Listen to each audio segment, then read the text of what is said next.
So we go from the worst game played of the season this far to getting a piece that probably will take us to the next level. We're going to talk about this more right after the intro. I run through the pack like I'm Derrick Henry. Nigga want you like Ben Simmons. I catch a play, got the stick with me. I'm in LA. Alright, what's good, YouTube? If this is your first time clicking on my video, please do consider liking, subscribing, leaving a comment. I will respond. If there's a video that you want to see, just put it down and I will gladly do a review over that video. But we're going to get right into this Titans versus Bengals game. We have a lot to talk about with a new addition to our team via trade. So we're going to get right into it. I did do a previous initial reaction videos to the Titans versus Bengals game, so there's going to be a lot of juicy stuff in there, but I'm also going to talk about some stuff that I didn't quite touch on in my initial reaction video. Without further ado, let's go ahead and get to it. I want to talk about Adam Humphries because I didn't really give him much of a mention in my first video. And yeah, so we did lose Adam Humphries in the end of the game where it really was, the damage was done. I don't really see us really coming back. We had one chance to come back, and it reverted into Bengals getting the ball back after the interception by Jayon Brown. But yeah, we did lose Adam Humphries to a concussion by Jesse Bates, who did later apologize to him. I'm pretty sure he didn't mean to hurt him, but I do expect him to be out versus Chicago, but I don't think he's going to be out too long. We should have him back by the time we play the Colts. So yeah, man. You know, prayers up to him because he was carted off the field, but it did come out. He's got a concussion. Hopefully, we'll see him back. He shouldn't miss too many games. All right, and we're going to harp on the same thing. Third down defense. Once again, I don't know what's going on with it, but and I don't want to even put all the blame on Jonathan Joseph because you know Jadeveon Clowney, Harold Landry, Vic Beasley, they had opportunities to make sacks. This was an offensive line that had 4 non-starters on it, including a former Titan in Quentin Spain. That's not all on Jonathan Joseph.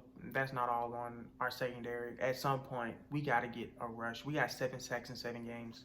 So we're bottom in NFL in third down defense. It's really bad. Once again, it's just really bad.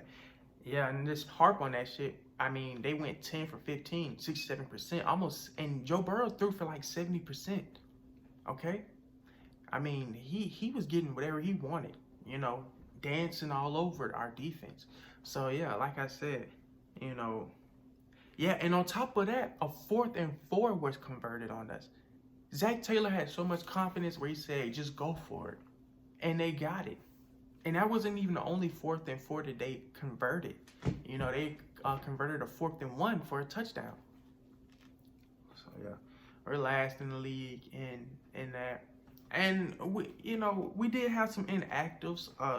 Ty Smith, Dan Crushane, Derek Roberson, Daniel Munyer, and Isaiah Wilson on the offensive line. Jeff Swam and Matt Dickerson didn't play, but at the same time, man, we gotta make plays, man. Next man up. Somebody's got to step up and produce. Special teams been bad. I don't know what's going on with Bo Brinkley, but this is the 2nd game in a row with those low snaps. He's making Brett Kern look bad. He's really hurting our special teams. Even our return teams aren't really looking solid. You know what I'm saying? Yeah, Gostkowski, once again, missed some field goals. Missed a 53-yarder for to tie the game up. Really not shocked there, to be honest. Anytime he steps on the field, I really think his confidence is shot, too. I think when he steps on that field, he knows it's 50-50. He's not thinking like, I've done this 15 years. This is nothing new to me. I think his confidence is hurt. I don't even think he has the confidence to make those long ones anymore. I mean, heck, he's missing extra points at some points in the season. So, yeah, man. We allowed a 49-yard return. You know what I'm saying? They caused a touchdown. They get at the end. Like, we're not going to win in games like this. You know, you just see these constant mistakes. And, you know, we want to blame it on defense and special teams and all. Tannehill threw a pick, but at some point, your quarterback, should your quarterback be throwing picks? No, but at some point, the defense and special teams has to be able to back up that offense. The offense has been playing so well and already won us. They're the reason why we are 5-2. and why we could have been 6-7-0, right? If our defense was strong, like if you look at the Steelers game, special teams was really the deciding factor in that game. Special teams would have gave us the chance to win the game, and we almost won with bad special teams and bad defensive play. You look at this game versus the Bengals. This was defense, right? Our corners did not hold up against this offense. And I said that going into this game that we're going to struggle if we do not stop Joe Burrow in the passing game. At this point, just rush 3. Just rush 3 and drop back 8, because I just don't see this improving, to be honest. This was a game, we're not going to get another easier offensive line in this one. 4 non-starters, guys, and we still couldn't register 1 sack, not even half a sack. We had 2 sacks, 3 sacks, 4 sacks slip right out of their hands. So at this point, just rush 3, man. Just rush 3, because nobody's getting sacks, man. Only way we're getting sacks is weak sacks. You know what I'm saying? We're not really imposing. No defense is scared of us. The Bengals, with 4 non-starters, decided to go for a 4th and 4 on us. No. Disgusting. But in some bright spots, like I said, offense has been playing well. Corey Davis looked really good. Really, really good. He looked better than A.J. Brown. A.J. Brown, man, he hurt me with that, the one that slipped right through his hands. I don't really know if that was on Tannehill, it was on A.J. Brown. It looked like it should have been a connect, but something was just off in the air that day. I don't know what they had in Cincinnati, but we did not look ready to play, to be honest. And those are the games where when the offense does not look to their usual self, that's when defense has to step up, man. But yeah, Corey, offense, like I said, offense looked good. We had 27 first downs, 441 total yards. We had 441 total yards. If you told me we had 27 first downs and 441 yards, total yards against the Bengals, I would have said we won that game, right? But Corey Davis had 10 targets, 8 catches, 128 receiving yards, and also had a touchdown. Corey Davis has a mean little stiff arm on him too. You know, he is a tall guy, so you know, hey, we got a couple of those arm bar players on our team. Made some tough catches. Overall, he's having a decent year, right?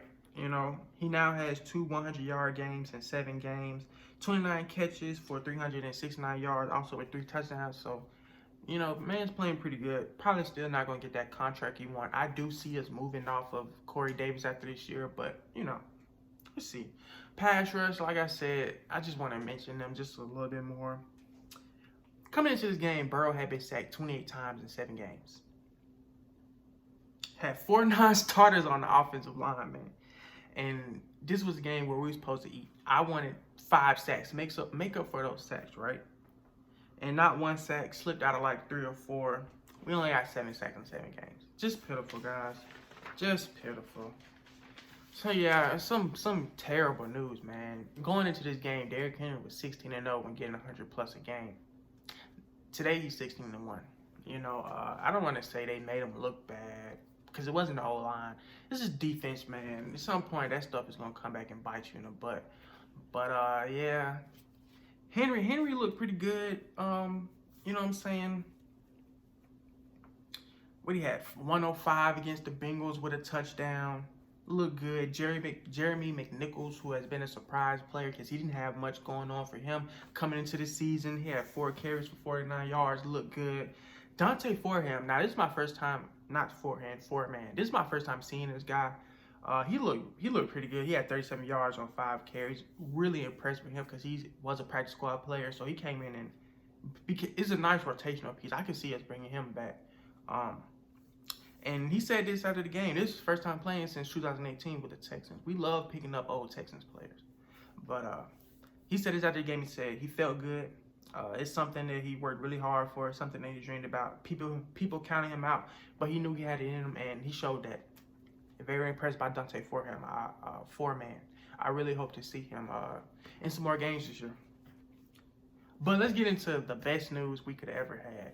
And this really was, I was surprised at how fast they got this done. I'm pretty sure J-Rob looked at that film and was like, yeah, we got to do something. We got to get somebody in here. So when you really think about that, Avery Williamson just got traded to the Steelers. We got the Ravens got Yannick Ngakoue. The Bucks got Antonio Brown. The Chiefs got Le'Veon Bell. And the Saints got Quan Alexander from the Niners. We had to make a move. Everybody who is contending is making moves. If we didn't make a move, you're sending to your fan base and also your team that we're not really focused on getting better. And so that, yeah, J-Rob goes off and pull off a hell of a trade, a 6th-round pick for Desmond King, a very versatile player. He's a good punt returner, pretty good corner. And since 2007, he's also all-pro, which I did not know. And since 2017, he's the highest graded cornerback and he's tied with Casey Hayward for a 91.1. And you want to know who's third on that list? Stephon Gilmore, who we would have probably traded a 2nd-round, maybe even a 3rd-round pick for, which are huge in our draft because J-Rob thrives in that 2nd round. So to only get him for a 6th-round pick that we got in a trade for Kamala Correa is huge. So hats off to J-Rob, hats off to the Titans organization as a whole. Very proud and very glad to have Desmond King. I cannot wait to see how the Titans are going to use him because we know he's really good in that slot, kind of like Logan Ryan last year.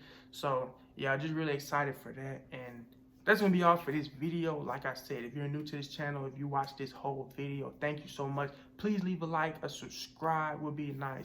And comment if you want to see any other type of videos out of me. I can do all types. So thank you so much.